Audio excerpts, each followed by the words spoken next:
तक क्षीर सागर का मंथन पूरा नहीं हो जाता, तब तक तुम्हें देवों और दानवों के साथ मिलकर इस कार्य को सफल बनाने में योगदान देना होगा। प्रभु, ये तो मेरे लिए सौभाग्य की बात होगी। नारायण नारायण। प्रभु, आपके मुख पर ये हर्ष की छाया देखकर मुझे बहुत प्रसन्नता हो रही है। पर ये केवल देवताओं और दानवों के संधि के कारण ही नहीं है, अवश्य ही इसके पीछे कुछ और भी कारण है। नारायण नारायण। आपने सत्य कहा देव ऋषि। मेरे हर्ष का मेरे मुख पर छाई हुई इस मुस्कुराहट का कारण है देवी लक्ष्मी द्वारा दिया गया ये स्मरण चिन्ह।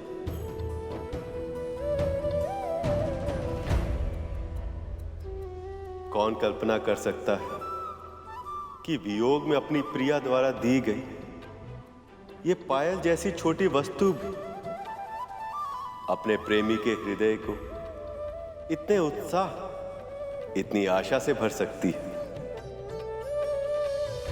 प्रभु, क्षीर सागर के मंथन के लिए अगला चरण क्या होगा? सबसे पहले एक ऐसी मथनी का प्रबंध करना होगा जिससे क्षीर सागर को मथा जा सके।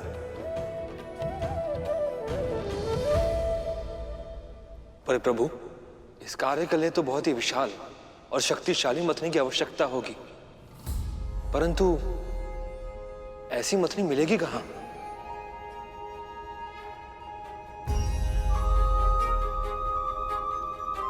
समस्त सृष्टि में एक ही वस्तु है जो ऐसी मथनी का कार्य कर पाने के योग्य है, वह है मंदराचल पर्वत।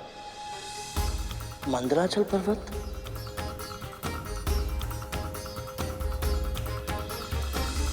मंदराचल पर्वत बहुत ही विशाल है, साथ ही साथ सीधा, मोटा, गोलाकार और बहुत तेजवान भी है।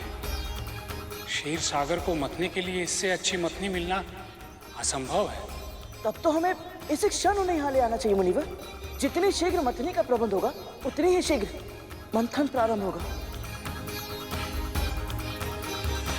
देव ऋषि, समुद्र मंथन के लिए देवों और दानवों दोनों को एक पूरा का पूरा पर्वत उठाना पड़ेगा, पर यह कार्य इतना आसान नहीं, इसलिए आप पूरे समय उनके साथ रहिएगा ताकि दोनों ही पक्षों में कोई भी संधि के नियमों का उल्लंघन ना कर पाए।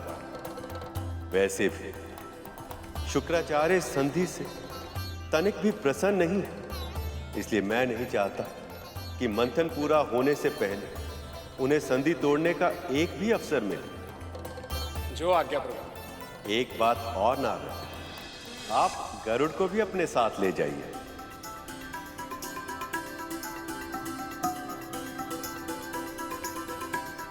प्रभु, इसमें मैं क्या योगदान दे पाऊंगा?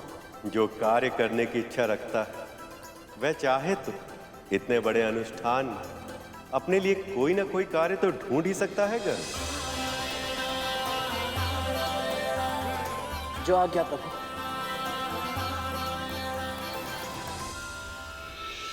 क्या कहा तूने? अतिथि देवो भव, ये तो आप भी जानती हैं ना।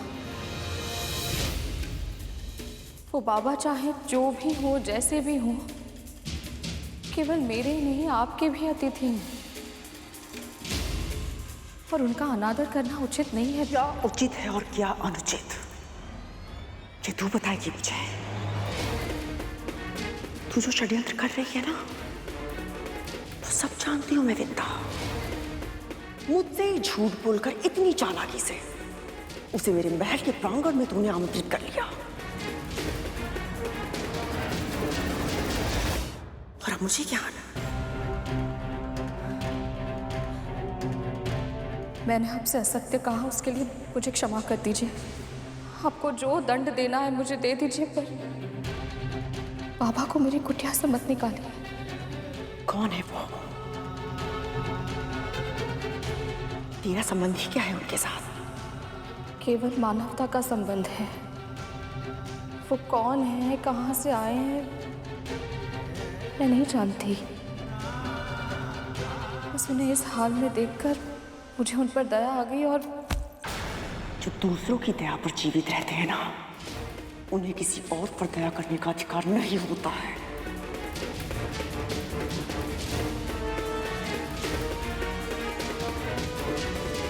अदिति दीदी तेरे पुत्र को अपने साथ क्या लेकर गई? तो अपना एहसान ही भूल गई।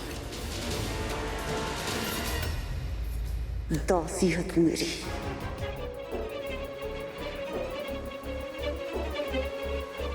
दासी।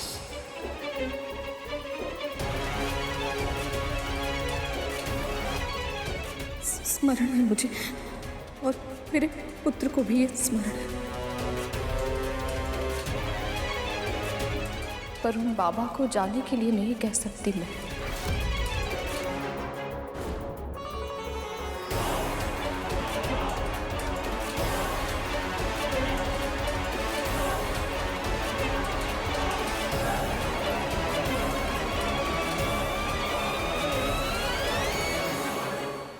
आप सही कह रही थी मां।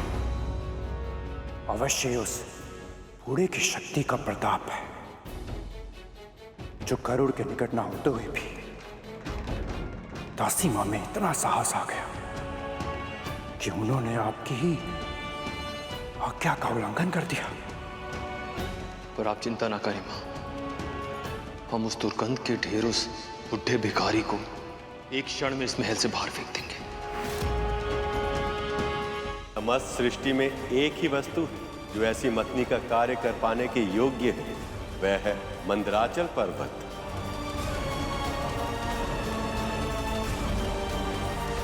ये दास यहाँ पे क्या कर रहा है? यह जो भी उपस्थित है प्रभु विष्णु की इच्छा से उपस्थित है और उनकी इच्छा पर प्रश्न करने का अधिकार किसी को भी नहीं है। नारायण नारायण। लक्ष्य विराट और कठिन भी है, इसलिए हम सबको अपना ध्यान मंदराचल पर्वत पर केंद्रित करना चाहिए। मंदराचल, मैं असुरराज स्वर्गाधिपति बलि तेरा आवाहन करता हूं। प्रकट हो, प्रकट हो, प्रकट हो, प्रकट हो।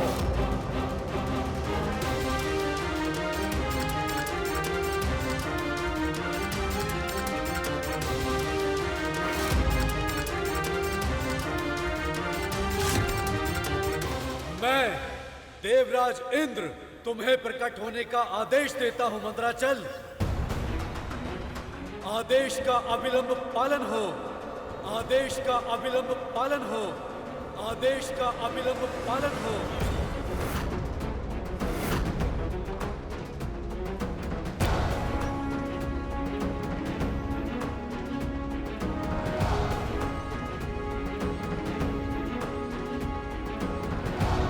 मंदराचल पर्वत, सभी देवता और असुर, असुरों की माता दिति और देवताओं की माता अदिति, गुरु बृहस्पति और स्वयं मुनि नारद तुझे बुला रहे हैं। प्रकट हो, प्रकट हो, प्रकट हो, प्रकट हो, प्रकट हो।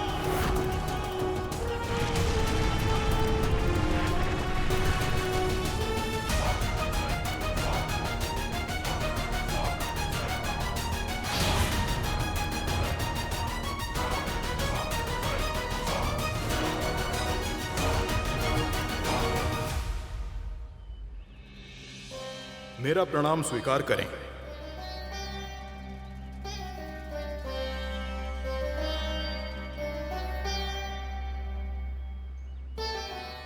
आप सब यहां एक साथ, पर इस कृपा का कारण जानने के लिए मैं उत्सुक हूं। संसार में श्री को वापस लाने के लिए प्रभु विष्णु ने क्षीर सागर के मंथन का विचार किया है और इससे देवों और दानवों साथ ही अन्य प्राणियों का भी कल्याण होगा।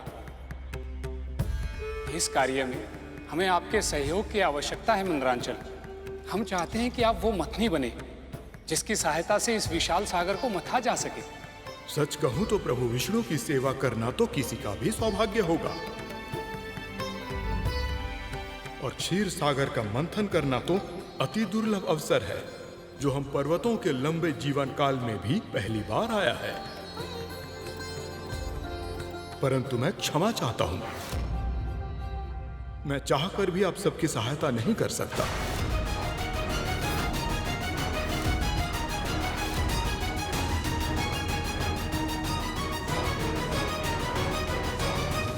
क्या मैं जान सकता हूं आप इस महत्वपूर्ण घटना में अपना योगदान क्यों नहीं देना चाहते?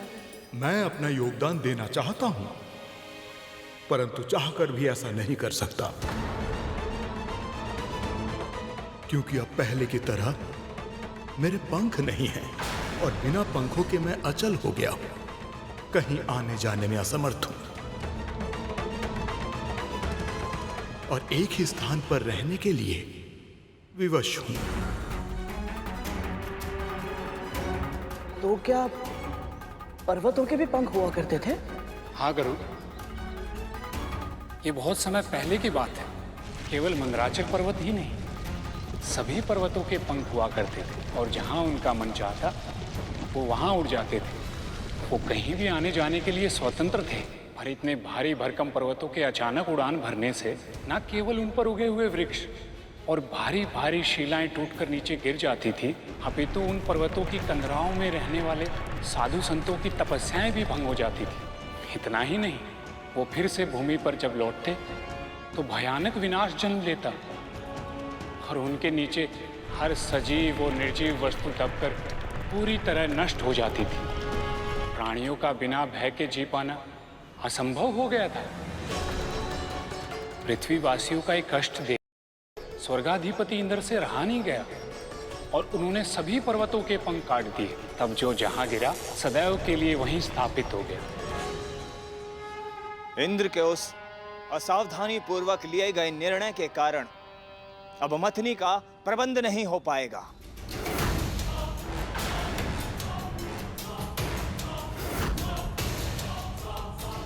और जिसके कारण ना ही समुद्र मंथन होगा और ना ही अमृत मिलेगा। देवराज ने वही किया जो उस समय उचित था। ना तो इसकी कल्पना की थी, ना ही भविष्यवाणी कि ऐसा समय भी आएगा जब इन्हें मथनी के रूप में किसी पर्वत की आवश्यकता पड़ेगी। जो व्यतीत हो चुका है वो अतीत है। हमें वर्तमान के बारे में सोचना चाहिए। जो समस्या हमारे सामने है उसके समाधान के बारे में सोचना चाहिए। गरुड़ ठीक कह रहा है पुत्र। हे मंदराचल पर्वत, क्या कोई उपाय है जिसकी सहायता से आपको क्षीरसागर तक ले जाया जा सके?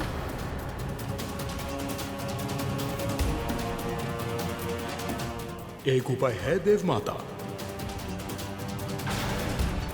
देवगण और असुर दोनों ही प्रजातियां अपने अपने बल के लिए सुविख्यात हैं। यदि यहां पर उपस्थित कोई भी बलशाली मुझे उठा सके तो वो मुझे क्षीर सागर तक पहुंचा सकता है।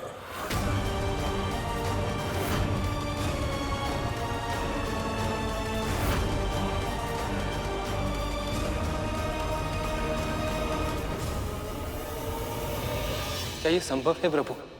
चाहे वो कोई भी प्राणी हो, मानव, दानव या देवता ही क्यों ना हो, पूरा का पूरा पर्वत वो कैसे उठा सकता है? मंदराचल को उठाना तो केवल एक प्रतीक है शेष। ऐसे कार्य का जो पहली दृष्टि में असंभव लगता है, किंतु प्राणी यदि आरंभ में ही ये सोच ले कि वह कार्य नहीं कर पाए तो वह कार्य कभी संपन्न नहीं हो सकता।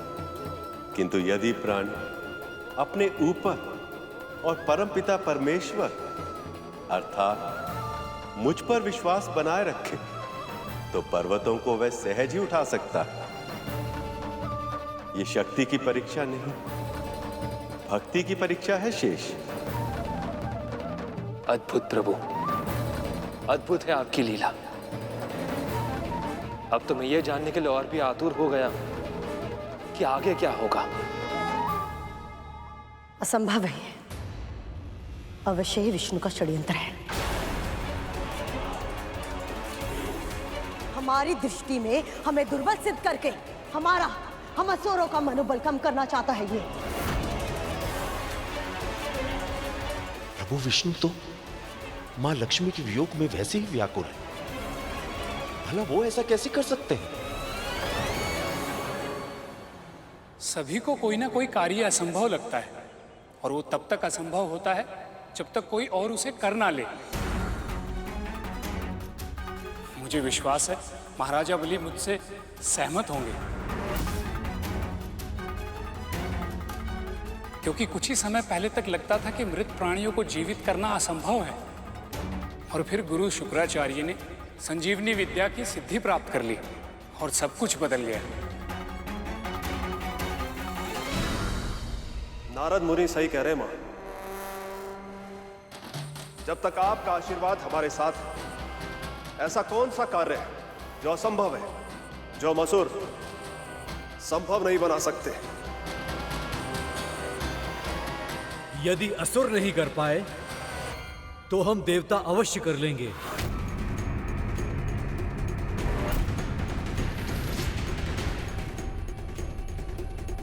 हम युद्ध में अवश्य हारे थे, पर केवल इसलिए क्योंकि हमारे विरोधियों ने अनैतिक सिद्धि का प्रयोग किया था। इसका अर्थ ये नहीं है कि हम बलशाली और योग्य नहीं हैं।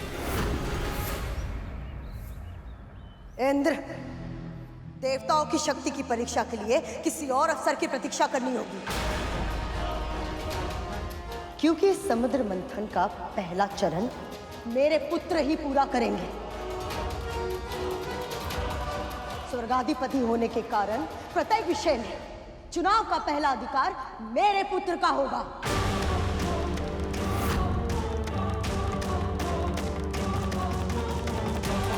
इतना बड़ा लक्ष्य सामने है, पर उस पर ध्यान केंद्रित करने के स्थान पर ये सब आपस में झगड़ा क्यों कर रहे हैं? अवश्य।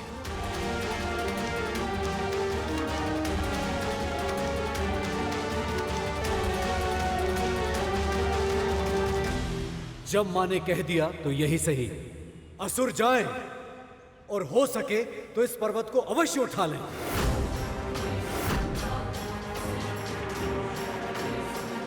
देवता जानते हैं कि यह धर्म का कार्य है, प्रभु विष्णु के लिए बहुत आवश्यक है ये, तो फिर ये ऐसी मनोकामना क्यों कर रहे हैं कि असुर असफल हो जाए? आशीर्वाद दीजिए बाबा। सफल।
ये सारे के सारे असुर इतने शक्तिशाली होकर भी इस पर्वत को उठाना तो दूर, इसे हिला भी नहीं पा रहे हैं।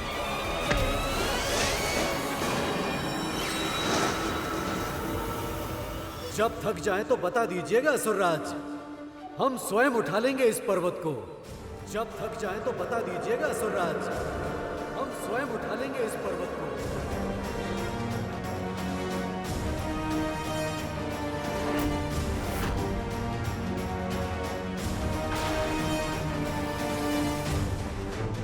ये इंद्रदेव क्या कर रहे हैं? कटु वचन कहकर असुरों को क्रोधित कर रहे हैं।